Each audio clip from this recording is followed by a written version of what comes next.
పసిపిల్లల్నే కాదు ఎవరినైనా బలి తీసేటటువంటి రాజకీయం కోసం ఎవరినైనా బలి తీసుకునే అవకాశం తీసుకునేటటువంటి వెధవలు ఎవరైనా ఉన్నారంటే టీఆర్ఎస్ వాళ్ళే.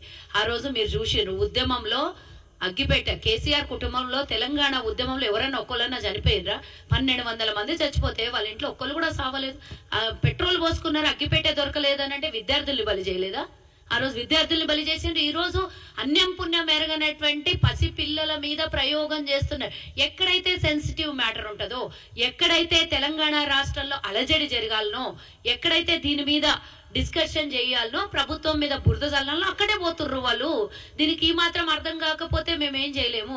ఒక్కటి ఇందాక శోభ గారు చూపించినటువంటి విషయంలో రాము గారు కానివ్వండి, లేకపోతే సురేష్ కానివ్వండి, వెంకటరాములు కానివ్వండి, వీళ్ళు ముగ్గురు 1 గంట ముందు భోజనం చేసిండ్రు. వారి ముగ్గురికి కూడా అస్వస్థత కావాలి కదా.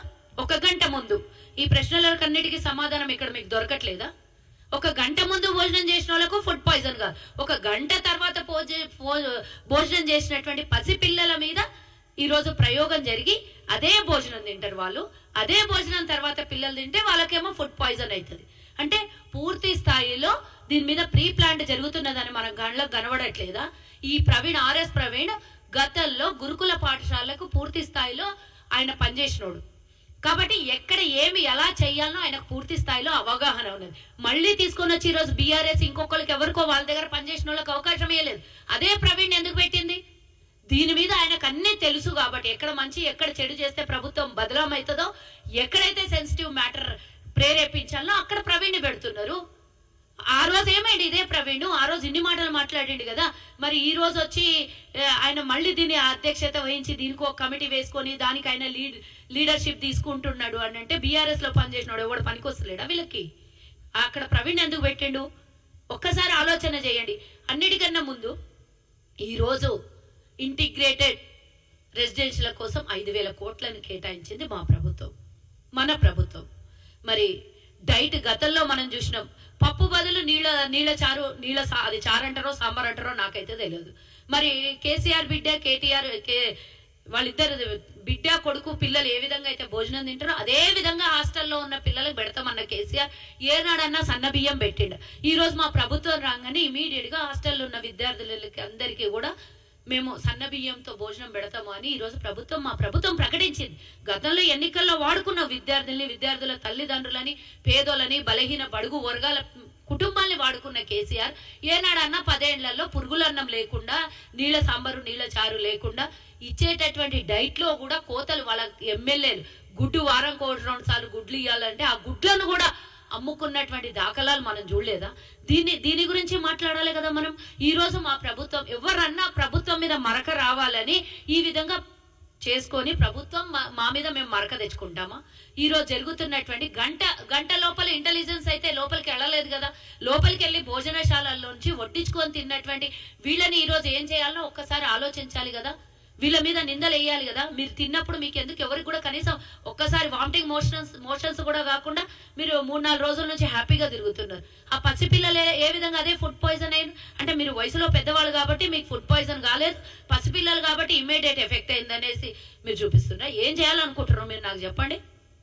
తెలంగాణలో జరుగుతున్న ప్రతి ఘటన వెనుక ఇందాక సోదరి చెప్పినట్టు లగిచర్ల ఘటన అయితేంది, ఇంకోటి అయితేంది, ఎక్కడ చూసినా వాళ్ళ అనుచరులు వాళ్ళకు కావాల్సింది రాజ్యాంగం ఏ దోపిడీ చేసైనా సరే బతకాలి, రాజకీయం చెయ్యాలి అనే కుట్రలో భాగమే ఈ రోజు ప్రభుత్వం మీద బురద చల్లుతోంది. కనీసం ఫార్మా యూనివర్సిటీకి ఎక్కడ కూడా ఒక్క ఎకరా కూడా ఇంకా సేకరించలేదు, కొనుగోలు చేయలేదు ప్రభుత్వం. దాని మీద దౌర్జన్యం చేసినటువంటి విషయం మనం గమనించలేదు. ఏమన్నా అంటే ఇంటెలిజెన్స్ ఏం చేస్తుంది, ఇంటెలిజెన్స్ ఫెయిల్యూర్ కాదా, లేకపోతే అధికారి మీద దాడులు జరుగుతుంటే మీ ప్రభుత్వం ఏం చేస్తుంది అని అంటే వాళ్ళు ఇంటర్నల్ గా లోపల ఇంట్లో కూర్చొని 4 గోడల మధ్యలో ఆ ఫామ్ హౌస్ లా వాడు చెప్పిండు కదా, పట్టుకున్న సురేష్ గారు చెప్పిండు కదా ఫామ్ హౌస్ లో పూర్తి స్థాయిలో దీనికి స్కెచ్ జరిగిందని. ఫామ్ హౌస్ లకైతే ఎవరు ఇంతవరకు ఇంటెలిజెన్స్ వెళ్ళలేదేమో, రాలేనియలేదేమో.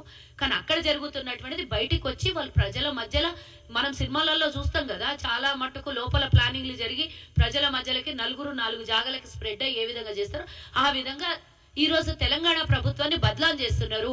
మేము ఆ రోజు కొట్లాడినాం కానీ ఇట్లాంటి మేము వెధవేషాలు అయితే వేయలేదు కదా. బాసరలో జరిగిన సంఘటన అయితేంది, ఇంకో చోట 350 మంది విద్యార్థులను ఆసుపత్రి పాలైతే అందులో ఏమన్నా కాంగ్రెస్ ఏమైనా ప్రమేయం ఉందా?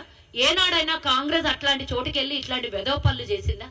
ఏ సంఘటన తీసినా దాని వెనకాల బీఆర్ఎస్ వాళ్ళే ఉంటున్నారు. ఈరోజు దాని గురించి మాట్లాడాలి. ఈ బీఆర్ఎస్ దుర్మార్గాన్ని 10 ఏళ్లు భరించడం, మళ్ళీ ప్రభుత్వాన్ని మార్చుకొని సాఫీగా ప్రభుత్వం నడుస్తుంటే దీని మీద కూడా వాళ్లే కుట్రలు చేస్తుంటే వారి మీద విచారణ జరపాలి. కానీ మనం ప్రభుత్వం ఫెయిల్యూర్ అని అంటే ప్రతి నిమిషానికి ప్రభుత్వం ఫెయిల్యూర్ కాదు. ఈరోజు ముఖ్యమంత్రి గారు విద్యాశాఖ మంత్రిగా ఉన్నారంటే ఎస్ డెఫినెట్ గా ముఖ్యమంత్రి గారు ఉన్నారు కాబట్టి ఇమీడియట్ గా దీని వెనకాల ఉన్నటువంటి కారణాలను బయటగా తీయగలుగుతున్నాము. ఏ మంత్రి ఉన్నా ముఖ్యమంత్రి స్థాయిలో ఉన్నటువంటి మంత్రులు మా దగ్గర చాలా మంది ఉన్నారు, చాలా మంది నాయకులు ఉన్నారు. దాంట్లో ఎవరు కూడా తగ్గించేది లేదు, ఎవరు కూడా తక్కువ ఉండేటటువంటి వాళ్ళు కూడా కాదు. కానీ మా ప్రభుత్వాన్ని బదలాం చేయాలని చూస్తే మాత్రం ఊరుకునేది లేదు. మా ముఖ్యమంత్రి గారికి, మా నాయకత్వానికి కూడా మేము దయచేసి విన్నవించుకుంటున్నాము. మేము ఒక మహిళలుగా, ఒక తల్లులుగా బాధపడుతున్నాము. ఇలాంటి సంఘటన జరగొద్దు. జరిగినందుకు పూర్తి స్థాయిలో విచారణ వ్యక్తం చేస్తున్నాం. గత ప్రభుత్వం లాగా కళ్ళు మూసుకొని ఇండ్లలో పండుకున్నటువంటి ప్రభుత్వమే గాని నాయకులే గాని మా దగ్గర లేరు. ఎందుకంటే మేము సింగరేణి కాలనీలో 6 ఏళ్ల పిల్ల చనిపోతే కూడా కనీసం ఒక్కళ్ళు వచ్చి పలకరించలేదు. వరంగల్లో 9 ఏళ్ల పిల్లకి మానభంగం చేసి చంపితే కూడా కనీసం ఒక్కళ్ళు వచ్చి మాట్లాడలేదు, బయటికి వెళ్ళలేదు. మహిళా కమిషన్ కూడా వాళ్ళ దగ్గర ఒక్కరోజు కూడా బయటకు వచ్చి మాట్లాడినటువంటి సంఘటన లేదు. ఎక్కడ సంఘటన జరిగితే అక్కడ మా నాయకులు వెళ్తున్నారు. అక్కడ సంఘటన మీద పూర్తి స్థాయిలో విచారణ జరిపిస్తున్నారు. సీతక్క గారి మీద మాట్లాడితే ట్రోల్ చేస్తారు. సీతక్క ఎక్కడికి పోలేదు చెప్పండి? మేము ఇంతమంది మహిళలం అన్ని చోట ముందుకు వస్తున్నాం. సీతక్క ఒక్కదాని మీద మీ పగెందుకు పడుతున్నారు? అసెంబ్లీలో అవమానిస్తారు, బయట అవమానిస్తారు. దళితులు అంటే మీకు గౌరవం లేదు, మహిళలంటే అంతకన్నా గౌరవం లేదు. మీకు ఎక్కడికి వెళ్ళి మహిళలు కాదు, మీరే అందరు మహిళలు, మీరే అంత మగవాళ్ళని చూపించాలని ప్రయత్నం మీరు చేస్తున్నారు. ఈ ప్రయత్నానికి డెఫినెట్ గా మా ప్రభుత్వం అడ్డుకట్ట వేస్తుంది. ఈ రోజు కాస్మెటిక్ ఛార్జెస్ 40% పెంచి, డైట్ ఛార్జెస్ 40% పెంచినటువంటి ప్రభుత్వం మాది. ఈ రోజు చదువుకున్న విద్యార్థులకు గతంలో 30,000 మందికి ఉద్యోగం 10 ఏళ్లలో ఈ రోజు మా ప్రభుత్వం వచ్చినాక 55,000 మందికి 6 నెలల్లో ఉద్యోగాలు ఇచ్చినాం మేము.